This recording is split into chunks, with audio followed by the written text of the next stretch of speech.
వస్తుందని మంచి సినిమా తీస్తున్నప్పుడు తప్పకుండా కేంద్ర ప్రభుత్వం ఇటువంటి మంచి సినిమాల్ని వాళ్ళు తీస్తారని. మంచి సినిమా అప్పుడే ఒక ఛాలెంజ్ మాకు. ఇటువంటి సినిమా ఏ హీరో కూడా ఇటువంటి అంటే చాలా మంది క్యారెక్టర్స్ శాతకర్ణి ఉంది, లేకపోతే ఇప్పుడు నేను చేసి అన్ని వరుసగా 4 సినిమాలు మన అఖండ కానివ్వండి, తర్వాత వీరసింహారెడ్డి కానివ్వండి, తర్వాత నేలకొండ భగవంత్ కేసరి, మొన్న డాకు మహారాజ్ గాని, ఏదైనా ఒక మెసేజ్ ఉంటుంది నా సినిమాల్లో ఉంటుంది. కాబట్టి ఇది డెఫినెట్ గా ఒక మంచి ఉమెన్ ఎంపవర్మెంట్, మంచి సందేశం.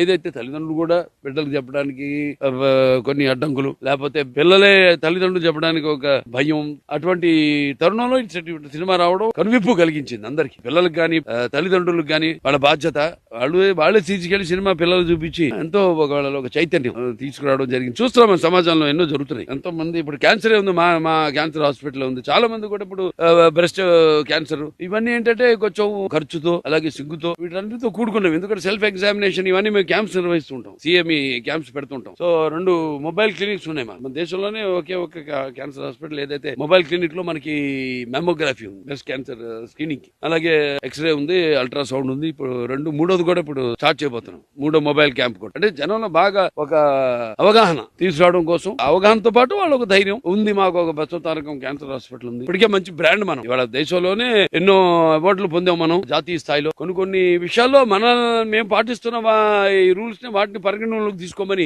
కేంద్ర ప్రభుత్వం సూచించడం కూడా జరిగింది. బసవతారకం హాస్పిటల్ వాళ్ళు ఏ పద్ధతులు వెళ్తున్నారు ఏంటి వాటి మీద స్టడీ చేయమని చెప్పడం జరిగింది. సో అలాగే క్యాన్సర్ హాస్పిటల్లో కూడా ఉన్న మన దేశంలో 3-4 స్థానంలో ఉన్నాం మనం ఇవాళ బసవతారకం. సరే ఇవాళ అన్ని కూడా ఎప్పటికప్పుడు అందరూ సినిమాలు మేము చేసి ఏదైనా అంతే, అటు సినిమాలైనా ఇటు సామాజిక సేవ అయినా ఏదైనా ఒక మంచి ఒక ప్రజల్లో చైతన్యం, ప్రజల్లో ఒక అవగాహన, ప్రజల్లో ఒక కనువిప్పు కలిగించేవి. సో అక్కడ కూడా బాగా ఇన్సిడెన్స్ పెరిగిపోయి ఒత్తిడి కూడా ఎక్కువైపోయింది. అక్కడ కూడా ఎక్స్పాన్షన్ కి వెళ్తున్నాం హైదరాబాద్ లో. మరి ఇప్పుడు ఇక్కడ తుళ్ళూరులో కూడా ఇక్కడ 21 ఎకరాలు మాకు అప్పుడు ఇవ్వడం జరిగింది ప్రభుత్వం. ఇవాళ ఈ 13న ఇక్కడ మళ్ళీ పూజ చేసుకుని ఈ అతి త్వరలో సీఎం గారి ఆలోచన కూడా అదే. ఇక్కడ నుంచి ఏది అంత త్వరగతన అన్ని పూర్తి కావాలి, శరవేగంగా పనులన్నీ పూర్తి కావాలని ఇప్పుడు ఇవాళ 13 మొదలు పెట్టి మాది 3 ఫేజ్ల కింద దీన్ని డెవలప్ చేస్తున్నాం. ఇక మాది నో ప్రాఫిట్ నో లాస్, మాది ట్రస్ట్ అంటే ఎక్కువ దాతల మీద వాళ్ళ మీద ఆధారపడటం, ప్రభుత్వం యొక్క సహాయ సహకారాలు ఇక్కడ తెలంగాణ గానీ ఇక్కడ ఆంధ్ర కానివ్వండి, మా బ్యాంకర్స్ అయితేనేమి, లేకపోతే